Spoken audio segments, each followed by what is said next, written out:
les va? Muy buenas noches, bienvenidos a otra emisión de El Corresponsal. Ya en nuestros estudios Luis Brandoni, con él vamos a hablar, por supuesto, de todos los vericuetos de esta compleja realidad que vive la Argentina en el contexto de la pandemia, la cuarentena y lo que se está generando en el contexto social, epidemiológico, económico y político. Vamos a estar también hablando con la doctora Ángela Gentile, una de las médicas, destacada médica argentina, doctora Gentile, que forma parte del equipo de asesores del presidente de la República. Los infectólogos sacaron esta semana, ayer viernes, una carta impactante donde hablan del temor que les produce la situación y sobre todo, el contexto social y político en el cual comienza a transcurrir esta etapa de la cuarentena. Mañana se cumplen 6 meses de esta larga, intensa, dramática cuarentena de la Argentina, que lo encuentra al país dentro del número de países con mayor cantidad de casos y genera un enorme cuestionamiento sobre la forma como se ha encarado esto. Hoy hubo 9.276 casos, hubo más casos en las provincias que en el AMBA y la curva no para de aumentar. Pero mientras tanto, en este contexto, hoy en la Argentina, en varios lugares de la Argentina, pasó esto.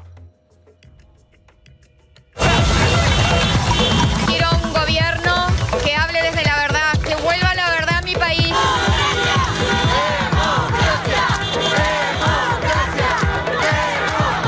La única que nos convoca es nuestra bandera argentina. Queremos vivir libres y ser un país libre. El pueblo quiere apoyar a todos los jueces y a las distintas instancias para que juzguen a los que tengan que juzgar. Por la libertad del pueblo, por la democracia.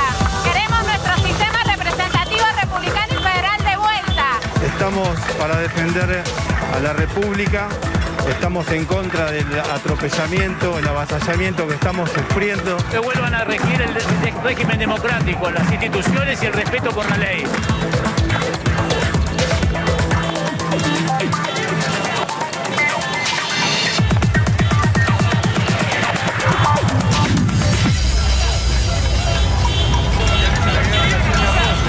Muy bien, fue muchísima la cantidad de gente que hubo, y no solamente en la capital federal. Hubo en Rosario, hubo en Santa Fe, hubo en Córdoba, hubo en La Plata, hubo en Tucumán, hubo en todo el país. Y quiero, en este comentario editorial, ir a las raíces de lo que está generando esta reacción de una parte importante del pueblo. Porque lo primero que quiero marcar es esto, ante las reacciones que se generan desde el gobierno. Quienes manifiestan son parte del pueblo. Son tan legítimos como quien pudiera manifestar contra el gobierno de Macri cuando manifestaba. Son todos partes del pueblo. Y este es un punto muy importante para destacar y sobre todo para señalarle al poder. Porque el poder tiene una actitud no crítica de quienes manifiestan. ¿Qué significa no crítica? Puede decir, no estamos de acuerdo, no están de acuerdo con nosotros, pensamos distinto. Eso es válido. Eso es la democracia. Pero el poder no tiene esta actitud. Cuando digo el poder, digo el gobierno de Alberto Fernández. Ustedes recordarán que hace unos días, ante la última manifestación, el presidente, en lo que yo califiqué como una barrabasada, dijo: cuando termine la pandemia vamos a manifestar la gente de bien. Lo cual es un concepto profundamente, al margen de ser una barrabasada, profundamente antidemocrático. Porque decir eso significa calificar al otro como el mal. Y con el mal no hay ninguna posibilidad de discusión. Y de ninguna manera quienes piensan distinto pueden representar el mal. Siempre digo que hubieran dicho quienes son hoy oficialistas si ante las muchas y muchas justas que hubo, manifestaciones contra el gobierno de Macri hubiera dicho ese es el mal. Entonces lo primero que quiero marcar es esto. Quienes se manifiestan son parte del pueblo argentino. Y es tan legítima su acción como la de cualquier otro, en tanto y en cuanto lo hagan con apego a las normas, cosa que aquí ocurrió. Este es el primer punto. El segundo punto tiene que ver con escuchar lo que era parte del reclamo. Y a mí me llamó la atención que en el medio de una semana económica muy mala, muy tomada por este tema del supercepo, del cual voy a hacer después una reflexión, el tema tenía que ver con un hecho clave desde un punto de vista republicano. ¿Cuál fue el hecho clave republicano en cuanto a su consideración?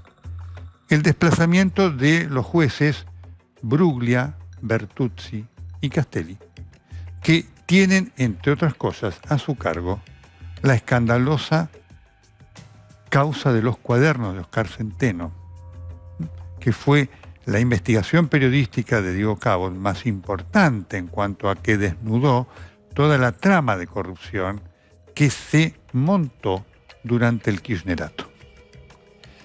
Esta remoción de estos jueces forma parte de la implementación de un plan, porque lo que ha expuesto esta situación es claramente la consecución del plan de Cristina Fernández de Kirchner en su llegada al gobierno. ¿Cuál es el plan que llevó a Cristina Fernández de Kirchner a buscar el poder? De una manera astuta. Ella se dio cuenta que ella sola no ganaba. Necesitaba a alguien que le trajera los votos que le trajo Massa y algunos gobernadores. Y ahí estuvo Alberto Fernández. Para después, una vez en el poder, comenzar a implementar este plan. El plan de Cristina Fernández de Kirchner consta de 3 elementos. 1, la impunidad. Otro, la venganza. Y el tercero, la permanencia indefinida en el poder. En relación al plan de impunidad, hay 2 elementos que vienen ocurriendo. Uno es este que hemos visto y el otro es el copamiento de la Corte Suprema de Justicia de la Nación. ¿Por qué? Porque Cristina Fernández de Kirchner sabe que a pesar de estas cosas, en algunas causas va a ser condenada. Es irremediable, porque las evidencias son tan contundentes que no hay juez que pueda evitarlas. Va a ser muy difícil para los que lo reemplacen a Bruglia, a Bertuzzi y a Castelli ignorar el cúmulo de pruebas que hay en esa causa, como va a ser muy difícil para otros jueces. Cristina sabe que en alguna de las 11 causas que tiene va a ser condenada. Por lo tanto, no le alcanza para esto ni con la remoción de estos jueces ni con la reforma judicial. ¿Qué necesita para eso? Necesita el copamiento de la Corte Suprema de Justicia de la Nación, que para eso está trabajando la Comisión Beraldi. ¿Qué es el copamiento de la Corte Suprema? Es aumentar el número de miembros de la Corte, como lo hizo Carlos Menem con el mismo objetivo, es decir, tapar la corrupción, para nombrar allí jueces afines. Así que desde el punto de vista de la impunidad, esas son las maniobras, son los pasos que va dando Cristina Fernández de Kirchner. Y como usted ve, los va dando aceleradamente, porque ella sabe que va a haber alguna condena para ella ocurriendo en el futuro no tan lejano. El segundo punto de Cristina Fernández de Kirchner tiene que ver con la venganza. La venganza, obviamente, busca ver cómo destruye a sus oponentes. ¿Cuál es el oponente más importante que ahora tiene? Perdón, para Cristina no son oponentes, son enemigos. Y esa es una categoría incompatible con el concepto de convivencia democrática. El objetivo de Cristina Fernández de Kirchner hoy, más allá de Macri, es Horacio Rodríguez Larreta. ¿Por qué? Porque Horacio Rodríguez Larreta tiene una posición de poder importante.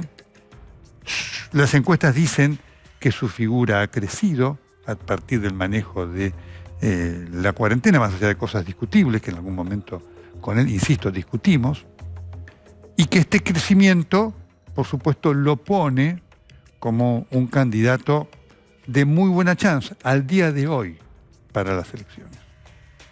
Por lo tanto, Cristina Fernández de Kirchner necesita destruirlo a Horacio Rodríguez Larreta. ¿Cómo va a hacerlo? Ahí está la quita de fondos, que fue algo que Cristina Fernández de Kirchner anunció ya el mismo día que estuvo en el acto del intendente, de asunción del intendente de La Matanza, Fernando Espinosa. Alberto Fernández va cumpliendo esto con lo que ha sido la quita de fondos de la capital. Y quiero decir esto, el tema de la discusión de la coparticipación federal es un tema de efectiva discusión. El año pasado María Eugenia Vidal había presentado ante la Corte un reclamo por parte de la provincia. Así que este es un tema que hay que discutirlo. Sin duda, hay que discutirlo. No implementarlo manu militares, son cosas distintas. Una cosa hubiera sido que tras una discusión, es decir, un intercambio de propuestas y demás, se hubiera llegado a un acuerdo para decirle, bueno, a Rodríguez Larreta, mira, el año que viene, con el nuevo presupuesto, tendrás tanto menos. Eso le permite al gobernante, permite algún acuerdo, vamos a ver cómo buscamos alguna compensación. Eso genera proyección de gestión. Otra cosa es lo que se hizo ahora. Ahora manu militari se le dijo, estos fondos no son tuyos. Y, por supuesto, hay un daño a la gestión, claro, en cosas muy concretas, que tiene que ver con la policía, la contratación del personal policial, los sueldos del policía. Y si se concreta esta quita aún mayor de fondos, habrá problemas con, por ejemplo, el equipamiento de salud, el pago del personal de salud.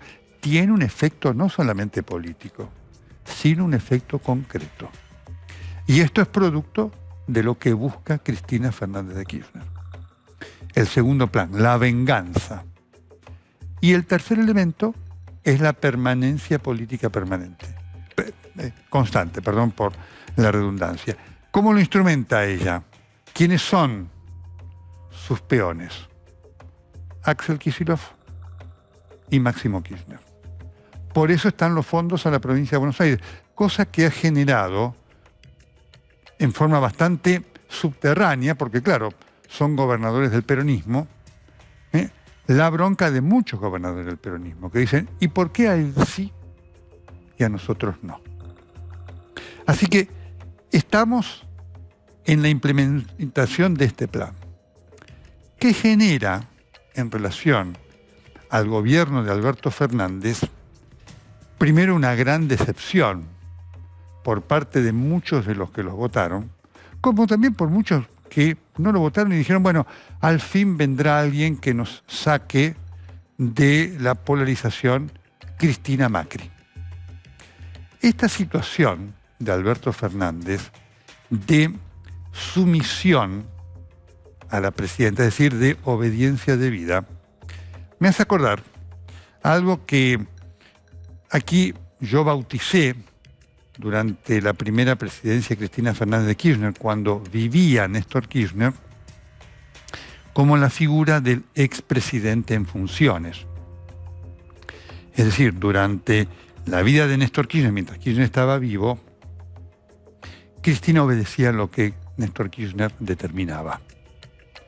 En la 125 fue creación de Cristina y tantas otras cosas. Por eso hablábamos nosotros de la figura del expresidente en funciones. Quien determinaba la estrategia y el rumbo de aquel gobierno era Néstor Kirchner. Y Cristina ejecutaba, con alguna cosa, menor, que ella decía. Uno de los testigos de eso, y que lo contaba una vez que dejó el poder, fue Alberto Fernández. Alberto Fernández, que fue el primer jefe de gabinete de Cristina Fernández de Kirchner, fue testigo de cómo Néstor Kirchner decía, hace esto, hace lo otro, y demás, y Cristina hacía. Esa situación se está reproduciendo a la perfección ahora. Es decir, en los aspectos esenciales que tienen que ver con la estrategia del gobierno, quien manda es Cristina. Así que tenemos una expresidenta en funciones. Quien obedece es Alberto Fernández. Y lo vemos en muchas cosas, porque por supuesto que estas opiniones a mí me gusta y es lo que corresponde cuando uno es periodista, basarla en hechos. Doy algunos ejemplos. Vicentín, ese hecho que planeó Cristina Fernández de Kirchner y del cual Alberto Fernández apareció como casi un convidado de piedra. Junto con eso, la liberación de presos de la cárcel de Devoto, algo que llevó adelante el secretario de Derechos Humanos, cosa que respondía a un plan de impunidad que, digamos, claramente sostiene Cristina. Así que esta es la realidad que hoy vivimos, con dos elementos más que doy para cerrar. Primero, hay un gobierno, como consecuencia de esto, de mala gestión. ¿Por qué? Porque los ministros son de Alberto Fernández, los secretarios, los ministerios están loteados, son de Cristina. Entonces ahí hay muchos problemas. Y como muestra de esto está la desorientación de la gestión y la contradicción. Alberto Fernández que le dijo a Morales Solá, le dijo el otro día a Marcelo Bonelli y a Edgardo Alfano, de ninguna manera vamos a avalar el cepo. ¿Y qué hizo esta semana? Aumentó el cepo. Es también un elemento de kirchnerización de Alberto Fernández. ¿Por qué? Porque la contradicción que encierra en su núcleo la mentira es la esencia del kirchnerismo. Pero no porque lo diga yo, ni ningún opositor circunstancial, ni nada por el estilo, sino porque lo dicen los hechos, que como siempre son sagrados. Muy bien, perfecto. Ya lo tenemos a Luis Brandoni. ¿Qué tal, Luis? ¿Cómo está? Muy bien, ¿cómo estás? Qué bien lo veo. Gracias, igualmente. ¿Cómo vaya? 6 meses de cuarentena. Se me está haciendo muy largo, muy pesado. Muy pesado.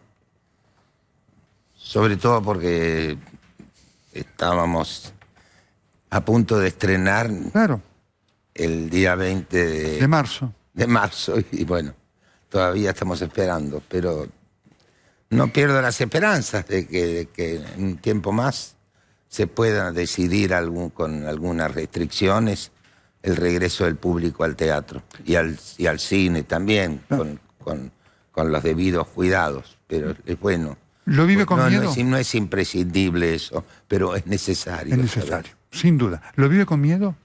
¿Cómo? ¿Vive con miedo lo que No, representa la pandemia? no, miedo no tengo, no, eso no. No, me he cuidado, por supuesto, como corresponde, pero no.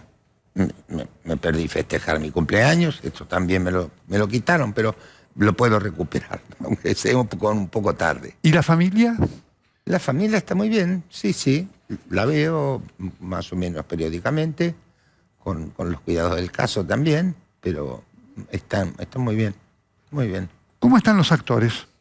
Los actores, nos vemos poco con los actores, porque, en fin, salvo algún caso aislado de un compañero que venga a casa pronto a tomar un café o a conversar, pero se hace difícil, pero los actores están muy mal.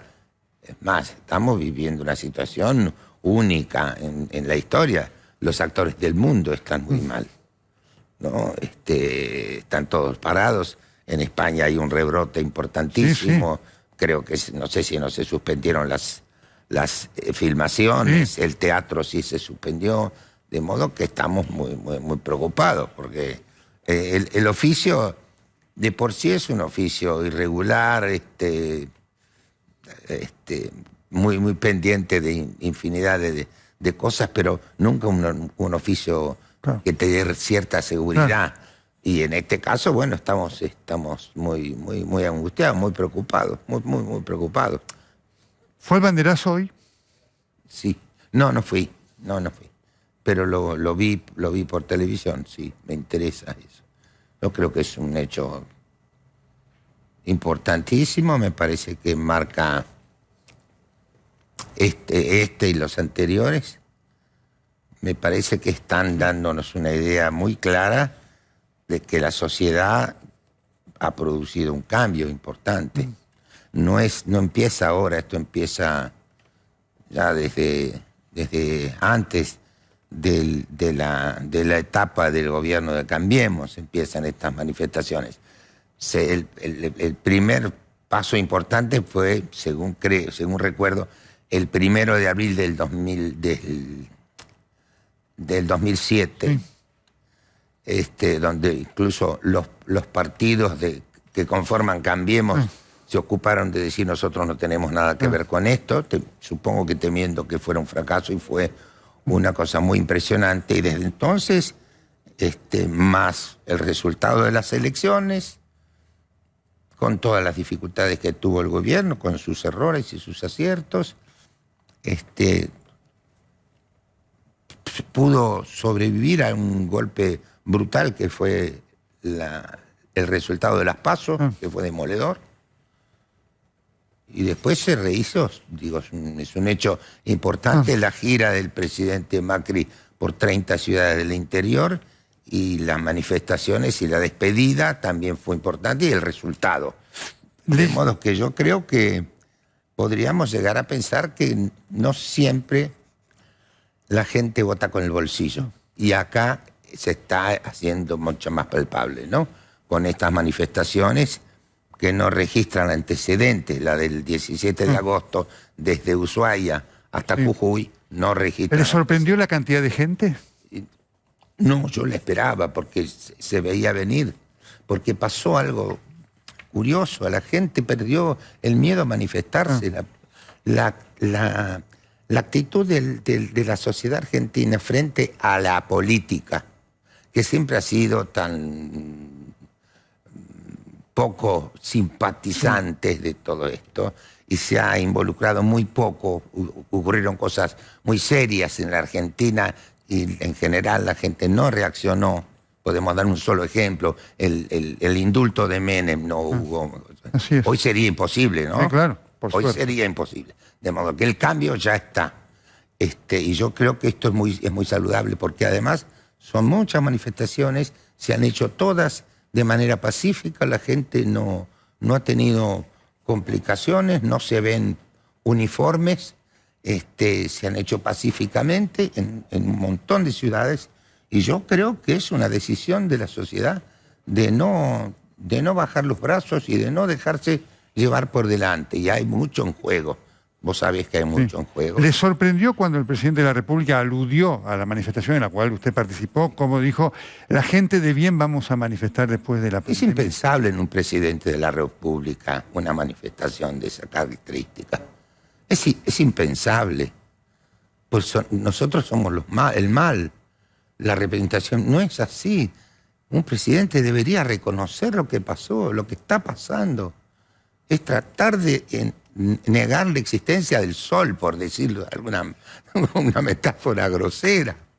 Pero no puede decir el presidente de la nación, puede no estar de acuerdo, por supuesto, puede imaginar un montón de cosas, pero que somos el mal, negar que que son manifestaciones de rechazo a políticas que está llevando el gobierno, es negar la realidad. Y lo sigue manifestando. Y la verdad no lo puedo entender, porque no es bueno para él, ni es bueno para ninguno de nosotros. Negar como si no existiéramos, o somos viejos, o somos ese tipo de calificación. No, porque en rigor de verdad hay un día en que los votos valen uno para todos. Claro. ¿No? En todo caso. Afortunadamente. En todo ¿Siente la kirchnerización de Alberto Fernández? Yo lo que no termino de entender es cómo Alberto Fernández, después de haber dicho las cosas peores que ningún argentino dijo de la expresidente, pudo llegar a un acuerdo de esta naturaleza. Yo no lo puedo entender. De modo que alguna complicidad tiene que haberse... Complicidad. No podría llamarlo de otro modo. Alguna complicidad tiene que haberse arreglado. Si no, no puede ser. Porque además es tan ostensible, tan evidente lo que está ocurriendo, es tan evidente que el único propósito que movió a esa jugada política de la viuda de Kirchner fue el tema del fuero, de los fueros, y que lo único que le interesa es su impunidad, lo único que le interesa, ninguna otra cosa, no se ha referido en ya casi 10 meses a ninguna otra cosa, ningún otro tema, como si hubiera pasado poca cosa entre nosotros, como por ejemplo la pandemia que estamos padeciendo. De modo que es clarísimo el propósito y el propósito central de ambos, porque él está acompañando en esto, es de una complicidad absoluta. Pero la verdad es una situación muy, muy complicada, se hace difícil de entenderlo, se me hace difícil ponerme en la situación de estar en un país, en otro país, y que me pregunten cómo es esto, y yo tener que explicarlo. ¿Te pasa? Se me hace difícil imaginarlo. Una de las expectativas más grandes era la superación de la grieta. Sí. Hoy estamos casi en el ahondamiento. Sí, sí. ¿Prevé 3 años así, digamos, de lo que resta este gobierno? Yo no sé cómo va a seguir esto. No, la grieta no se va a solucionar. El peronismo siempre, no se llamó la grieta, pero el peronismo nunca tuvo vocación democrática, nunca lo tuvo. Digo, desde los segundo gobiernos de Perón, hubo gente que se tuvo que ir del país para poder trabajar, hubieron detenciones, desaforaron al jefe de una bancada y lo tuvieron 4 meses en una celda, que se trataba nada menos que de don Ricardo Malvin. Bueno, usted lo sufrió durante los gobiernos peronistas. ¿Usted lo sufrió? Sí, claro. Sí, también lo sufrí. Por supuesto que sí, lo sufrí. Tuvo que ir cuando la AAA lo amenazó. No veo que cambie esa situación, y mucho menos con un enojo tan grande como el que tiene tanto la vicepresidente como el presidente de la República, que no solo no lo reconoce, sino que tienen una actitud muy despectiva con respecto a esta manera de esta gente de manifestarse. Estas ganas que tiene la gente, yo no recuerdo un fervor político parecido desde el año 83, en que fue un año muy fervoroso, había muchos partidos políticos, queríamos salir de la dictadura. Después no recuerdo un fervor como el que tiene la gente ahora, y me parece que es muy valioso, porque no le da lo mismo, a la gente no le da lo mismo lo que haga el gobierno, si lo puede afectar su derecho. Y en este sentido la gente creo que ha tomado mucha conciencia, y hay cambios muy evidentes, Nelson, porque la gente busca yo veo por televisión, que busca los micrófonos, porque quiere decir, y si le pregunta el número de documento también lo dan, no tiene miedo a la gente. Esto es lo extraordinario. Y usted lo conoció a Raúl Alfonsín, sí, casi de piel. Ser su amigo, sí. ¿Cómo reacciona cuando Alberto Fernández dice mi ídolo es Alfonsín y quiero emularlo? Yo no sé qué quiere decir esas cosas. Yo no termino de creerlo, porque si tu émulo o tu modelo es Alfonsín, no podés hacer algunas cosas, no se te pasarían por la cabeza decir algunas cosas, de desprestigiar a la minoría. La democracia es el respeto por la minoría, no solamente el gobierno de la mayoría. Este es el sentido más profundo de esto. Y lo que están haciendo en la Cámara de Senadores, en la Cámara de Diputados, encima con este castigo que es la pandemia, son cosas que no corresponden, no tienen respeto por las cosas más elementales que hacen a una democracia, que es el respeto, por ejemplo, por los poderes de la democracia. Y la gente no se va, me parece que de las mejores maneras, porque no han habido hechos de violencia, va a resistirlo. Y lo va a resistir, y yo creo que no va a ser inocuo el efecto. Estoy convencido de eso. ¿Cómo se lo extraña Alfonsín, no? Sí, claro. Lo que lamento es que en su momento no lo valoramos. A Alfonsín, como él mismo lo dijo públicamente, lo hicieron salir escupiendo sangre. 20 años después se murió y el pueblo lo fue a despedir. Y hoy tiene casi, o sin casi, la estatura de un prócer. Entendimos tarde, una vez más, los argentinos, una vez más, que valía la pena apoyar ese gobierno en las cosas que podías ser apoyado y criticarlo en las cosas, digo. Pero la frialdad con que la sociedad recibió el juicio a las juntas, el coraje que mostró el doctor Alfonsín en Semana Santa y la obsesión que tenía con la democracia, y por eso él dejó el poder, porque dijo, yo me podría quedar en la intimidad de una charla, porque hasta el 10 de diciembre yo soy el presidente, yo no puedo hacerle este daño al país. Y salió muy mal, y quedó muy mal. Y hoy se lo extraña, los que lo quisimos desde siempre lo seguimos extrañando y admirando, y me parece que también en eso hay un cambio en la sociedad. Si no hubiese sido posible la despedida que se le hizo al presidente Macri, que había perdido la elección. Algún reconocimiento debe haber habido. Y en este sentido yo tengo muchas esperanzas. Ahora, Luis, ¿y qué pasa con una buena parte de la dirigencia política como tal? La que hoy es gobierno, alguna de la... Usted es un hombre de diálogo permanente, que no termina de entender la necesidad de buscar un camino común para la Argentina, porque la Argentina con grieta tiene fracaso con cualquier gobierno.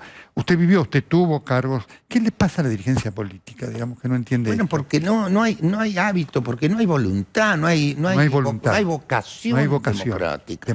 Me cuentan que, no sé, hace pocos días, en la legislatura de la provincia de Buenos Aires se pretendió hacer un homenaje en recordación de la muerte de Rucci. Sí, sí. Y el bloque de todos no quiso. El bloque peronista no quiso. El bloque peronista no quiso. ¿Cómo se hace? A ver, contéstame, ¿cómo se hace?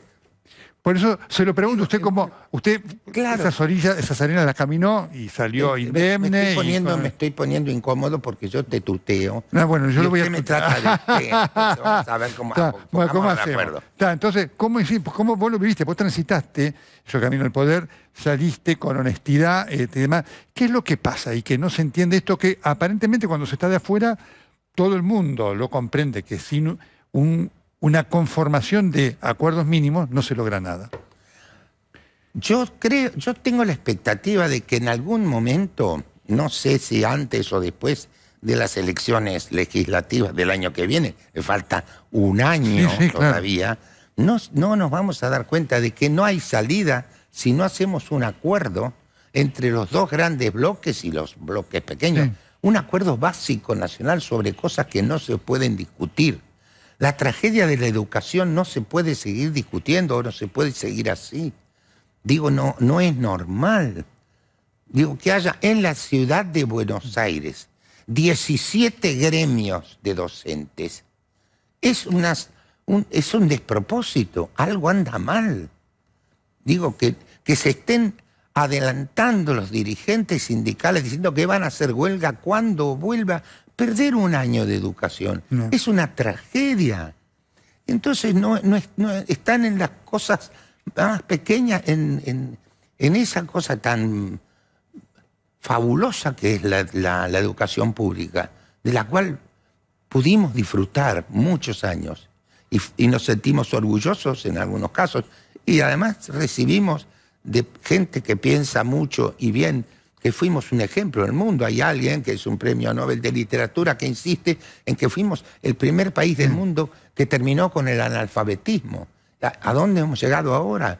No puede ser que el gobierno esté en una disputa con la ciudad de Buenos Aires y no le permita dar en lugares al aire libre a los chicos que no han podido sumarse a la educación a distancia porque no han tenido posibilidades, otros porque abandonaron, otros porque no tenían papás que los condujeran. hay 6.000 y pico de chicos que para ver si pueden recuperar algo. Y el gobierno nacional se lo prohíbe. ¿Cuál es el chiste? Dígame, ministro de Educación, ¿cuál es el problema?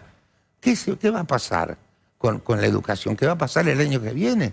Claro. Porque además adelantaron algunos dirigentes gremiales que hasta que no aparezca y no se aplique toda la vacuna en todo el país, no va a haber clases. ¿Cómo es esto? El resto del país son todos tontos, son suicidas. Digo, hay un hecho que hay que blanquearlo también de una vez por todas. La oligarquía sindical no puede seguir sobreviviendo más entre nosotros. Porque es una oligarquía, ¿no? Eso es una oligarquía. ¿Cómo es que depende de la educación de un país por gente que mira con un solo ojo, con el ojo o con el cristal que le gusta? Y se está haciéndose cargo nada menos que de la educación. Esto es uno de los dramas. Yo espero que podamos llegar, porque las cosas están muy complicadas, el tema de la desocupación, de la pobreza, de esto. Es algo que nos afecta a todos, no solamente al gobierno de turno, ni a un intendente de un partido o a un gobernador de otro partido. Entonces espero que la cosa pueda enderezarse como en un momento pasó al comienzo de este gobierno, ¿no es cierto? Pero después aparecen esas cosas de necesitar un enemigo. Necesitar es el hábito peronista de nosotros y ellos. Esto es así. Fue históricamente así, sigue siendo así. Y los más jóvenes no solo no olvidando esto, están subrayando esa antinomia. La están subrayando. Y los jóvenes también, que están en eso. En este sentido me parece que estas demostraciones de la gente pacífica, la gente mayor, los jóvenes que también van, ojo, a estas manifestaciones, me parece que tenemos que tenerlas en cuenta y son de alguna manera un respaldo para nosotros, sobre todo porque no se van a detener y no van a evitar llevarse por delante todo lo que puedan para lograr su propósito, que es la impunidad. Luis Brandoni, muchas gracias. Gracias por la invitación, ¿eh? A vos. Hasta cualquier momento. Luis Brandoni, en El Corresponsal. ¿Sí? Bueno, perfecto. En el medio de estas cosas, esta semana, sobre el fin de la semana, apareció una carta de los infectólogos, muchos de ellos que asesoran al presidente de la República, otros no. Muy impactante en cuanto a lo que marca. Ustedes la están viendo aquí, ya voy a hablar con la doctora Gentile, pero tiene un párrafo que me parece de enorme importancia. Le pido a Eugenio Pajeto, el director, que nos detengamos acá. Dice así: un factor decisivo en la lucha contra la pandemia ha sido la cooperación entre gobernantes de distinta pertenencia partidaria. Vemos con preocupación el riesgo de que las diferencias políticas comiencen a enturbiar la política sanitaria, situación que pondría en grave riesgo la respuesta a la pandemia. El virus no es oficialista ni opositor, la estrategia sanitaria para enfrentarlo tampoco. Doctora Gentile, ¿cómo le va? ¿Qué tal? ¿Cómo le va, Nelson? Buenas noches. Bueno, impactante la carta. La impresión que surge, es una carta muy significante, es que en ustedes hay preocupación por el presente y el futuro.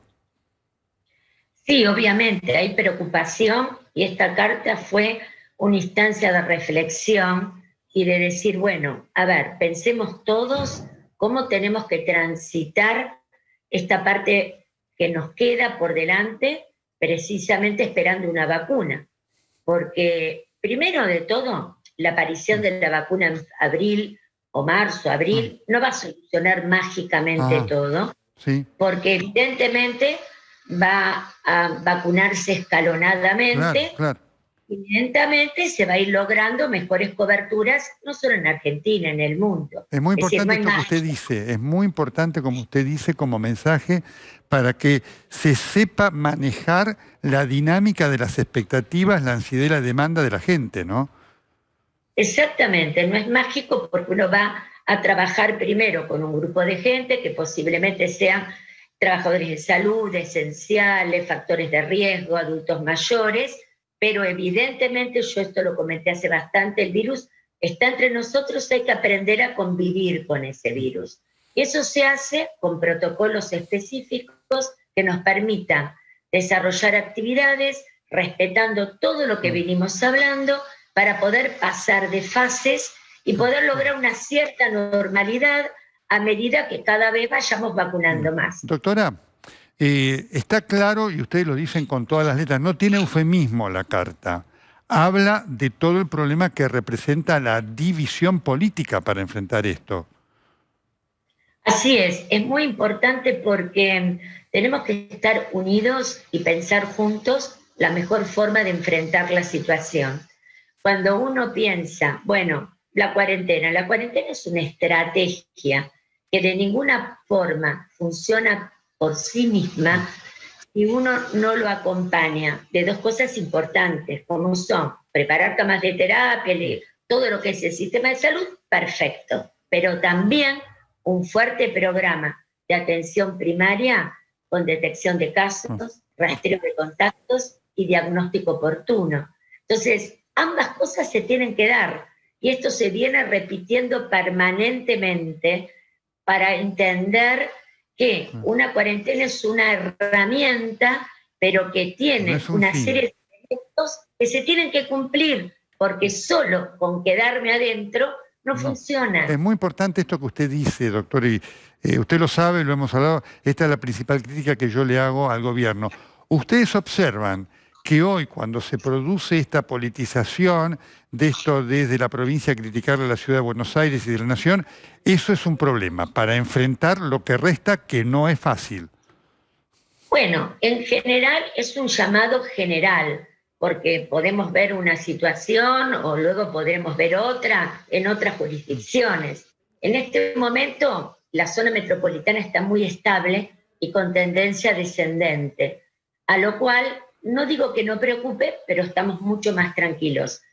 El resto del país, claro, la pandemia se ha federalizado. Claro. Si uno mira el mapa de Argentina, recuerda los mapas de mayo, junio, era la gran concentración en la zona metropolitana, el resto blanco. Claro. Ahora es al revés. Uno tiene muchas provincias que están realmente muy complicadas, con curva ascendente de casos. Y es importante trabajar todos juntos, escuchar, para precisamente enfrentar situaciones de mucho riesgo para nuestra gente. Correcto. Usted acaba de decir algo, insisto, siempre lo que dice la doctora Gentile es importante. Lo voy subrayando. Acaba de decir, no se podía pensar en algo que tuviera que ver con la gente adentro 6 meses, porque no aguanta eso. Es decir, qué importante esto, porque efectivamente hay una necesidad de cumplimiento máximo de la gente en el contexto de una conjunción de hartazgo, enojo, rebeldía, frustración, necesidades, que lleva a la gente a confundir eso con el no cumplimiento de las normas. Claro, tiene que haber un equilibrio, ¿no es cierto? Cada uno tiene que hacer una parte.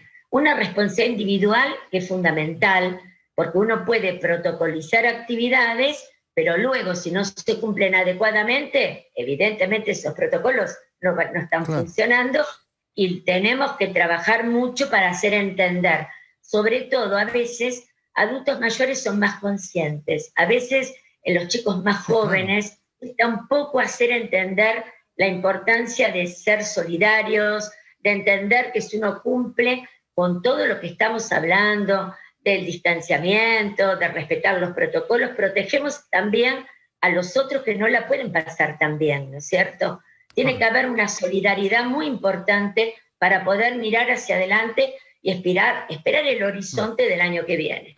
Doctora, ¿cómo viven ustedes? Porque hay muchos sectores críticos de los infectólogos, usted lo habrá escuchado, que dicen, bueno, esto es culpa de los infectólogos que le dijeron al gobierno que había que cerrar absolutamente todo y se equivocaron. ¿Cómo lo viven? En realidad, usted sabe muy bien que el grupo de infectólogos es un grupo asesor. Nosotros no somos funcionarios ni tenemos una responsabilidad ejecutiva. Lo que sí ayudamos, colaboramos, analizamos, miramos los indicadores. Recordemos cómo estábamos en marzo y abril, ¿no es cierto? donde nadie sabía que era un RO, nadie sabía lo que era una duplicación de casos, no había indicadores armados, se trabajó para armar fases, para ir viendo cómo uno podía transitar de fase en fase, para llegar incluso a una fase 5, que de hecho muchas jurisdicciones estuvieron en fase 5, y esperemos que otras también vayan progresando en esto. Es decir, se trabajó en tratamientos, en normas. Usted recuerde cuando antes uno pedía una PCR al alta, ahora sabemos que no es necesario, que a los 10 días esa persona no contagia. Hubo mucho trabajo en normativas y en acompañar, sobre todo al Ministerio de Salud de la Nación y, por supuesto, a los ministerios provinciales, si se lo requería o si era necesario. Pero fue fundamentalmente el prepararnos y a colaborar en toda esta preparación. Por supuesto, luego serán gobernadores, jefes de gobierno, cada uno en el rol que le compete en tomar las decisiones. Ahora, sin duda, ¿no? Esto alguna vez lo conversamos con usted, mis críticas son dos, fundamentalmente a la decisión política. Creo que falló por parte del gobierno no decirle a la gente la verdad en cuanto a que esto iba a ser largo. Lo digo porque usted acá lo dijo, fue allá en abril, dijo, esto lleva meses. Digamos, creo que si el gobierno hubiera planificado esto, sería distinto porque se hubieran planificado colateralidades. Y se ve claramente, doctor Gentile, que en las provincias la preparación de camas ha sido insuficiente. Fíjese usted que con aparición de casos, hay lugares donde tienen 8 camas, 10 camas, 12 camas, se satura todo rápidamente y esto es un problema, ¿no? Bueno, lo más importante de todo esto fue prepararnos para preparar ese sistema de salud. Y usted lo dice muy bien. En un determinado momento, bueno, era la zona metropolitana, pero todos sabemos que es un virus pandémico, que no se va a detener por un límite provincial. También aprovecho un poco a decir que el hecho de tener una PCR negativa para pasar de un lugar a otro da una falsa sensación de seguridad, porque esa persona puede estar o en periodo de incubación y todavía no podemos detectar que sea positiva, o bien está en una situación tal que luego entra a una jurisdicción y a lo mejor luego va a ser 3 o 4 días positiva. Es decir, una PCR para poder atravesar un límite, un lugar, de un lugar a otro, no es una política en sí misma válida. Claro. Lo más importante es pesquisar, tener un buen programa de atención primaria y preparar, por supuesto, todo lo que es la internación de casos moderados y graves, que de hecho está, pero un fuerte sistema de vigilancia epidemiológica para detectar con mucha rapidez los casos leves. 2 preguntas finales, doctora. ¿Su opinión con respecto al tema de las clases al aire libre? Bueno, mi opinión personal es que si uno lo hace, todo lo que es al aire libre disminuye el riesgo. Si uno lo hace con protocolo, en grupos pequeños, adecuadamente cuidados, no es una actividad de alto riesgo. Yo quiero marcar una cosa importante. Los chicos han vivido una situación de mucha carga emocional. Esto lo charlamos, Nelson, muchas veces. Sí, usted es pediatra. Nosotros llegamos mucho por las salidas saludables de los chicos, en un momento que había mucha dificultad para poder hacerlo. UNICEF también trabajó mucho en esta situación. Estamos preocupados porque no es solamente el contenido educativo en sí, que no es un dato menor, pero también todo lo que es emocional, el control pediátrico, la vacunación. Es muy importante que esto se pueda revertir. De hecho, si nosotros armamos protocolos que a lo mejor no van a conseguir los contenidos académicos de todo un año, pero sí van a permitir bajar la carga emocional de los chicos, empezar nuevamente a conectarse y esperar otro año que sí, será el año que viene académicamente más fuerte y serán los expertos los que tendrán que decir en educación cómo deberán ser esos contenidos. Pero ahora lo importante es recuperar y poder dar contención al grupo pediátrico, que es un grupo que precisamente quizás porque no hizo desde el primer momento y no lo está haciendo formas tan graves o está ocupando camas de terapia con la magnitud de los adultos, evidentemente no se le ha dado la importancia. Doctora Gentile, como siempre, importante escucharla. Muchísimas gracias por su presencia en El Corresponsal. Gracias, muchas gracias, Nelson. Buenas noches. Perfecto, ya seguimos, vamos.